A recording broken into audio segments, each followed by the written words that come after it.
Look at any forest, any savanna, any landscape where predators hunt, and you will see their prey. The deer, the antelope, the gazelle. For centuries, we've studied how they survive. Their sharp eyes, their keen ears, their sensitive noses. But what if they are hiding a secret?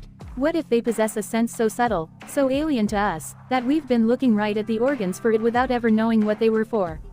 Today, we're exploring a radical new hypothesis that could rewrite our understanding of animal senses. It proposes that many of the most extravagant structures in the animal kingdom, from the whiskers on a cat to the colossal antlers of an Irish elk, are not for show, or just for fighting. They are biological antennae. They are the hardware for a form of land-based electroreception, a sense that allows them to literally see the invisible. We've long known that life in the water is filled with unseen electrical conversations. Sharks and rays use specialized organs called the ampullae of Lorenzini to detect the bioelectric fields of prey buried in the sand.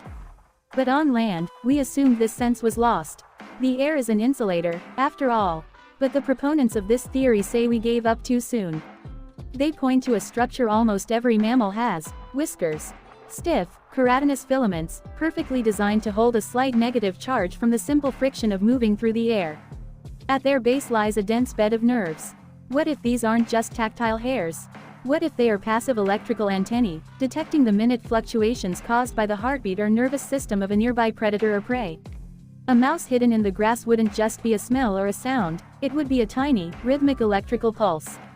We already know that the military is working on similar technology, and if it's possible to detect a predator from a distance, evolution will find a way. It's just electromagnetism, and there is a strong pressure for biology to use it, but for some reason we assume that biology hasn't figured out a way to replicate the walkie-talkie. Isn't it odd that we don't see any wireless communication in the animal kingdom? Maybe we just haven't noticed the structures yet. But if whiskers are the basic model, then deer antlers are the supercomputer. Think about it. Antlers make no sense. They are metabolically outrageous. They are grown and shed every year in a process that requires a nutrient-rich velvet, packed with more nerves and blood vessels than almost any other tissue. Why? The old answers are display and combat. But this new theory offers a more fundamental one. Antlers are sophisticated electromagnetic organs evolved from simpler combat weapons and are stuck in that functional niche, so they compromise by regrowing new ones each year to avoid damage. By regrowing them, they can be recalibrated for higher fidelity. Other horned mammals that have independently evolved electroreception keep it year-round, but at lower fidelity and at greater risk if it does break in combat. They are a 3D phased array, a biological sensor net designed to triangulate the location of a hidden threat. When two stags clash, they aren't just testing strength, they are stress testing the integrity of their most critical sensory system. And the theory gets more specific. It predicts that the shape of these sensors is dictated by the environment.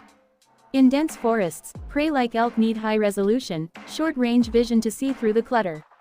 Their multi-tined antlers act as a triangulation array. On the open savanna, animals like oryx need early warning. Their long, straight horns are like long-range radio towers, sensitive to the faintest signals on the horizon. And in the mountains, the helical horns of an ibex might scan the geomagnetic fields distorted by cliffs, giving them an unparalleled sense of their treacherous, three-dimensional world. This idea doesn't just explain modern animals. It solves paleontological mysteries. Take Parasaurolophus, the dinosaur with the trombone-like crest. The theory that it was a noisemaker is good. But this new hypothesis makes it brilliant. What if the crest was multifunctional? The same hollow, intricate chambers that produced its distinctive call also formed a perfect, conductive loop antenna. The quality of its vocalization was an honest signal, proof that the internal structure was flawless, and therefore, that its magnetic sense was impeccable. They were showing off the quality of their sixth sense. This becomes clear when you realize that these dinosaurs were part of the same ambush prey niche as deer. Oftentimes we forget that deer evolved in Ice Age North America and were constantly hunted by saber-toothed cats, cave bears, and dire wolves, and did not always live in the predator-free environment we imagine them today.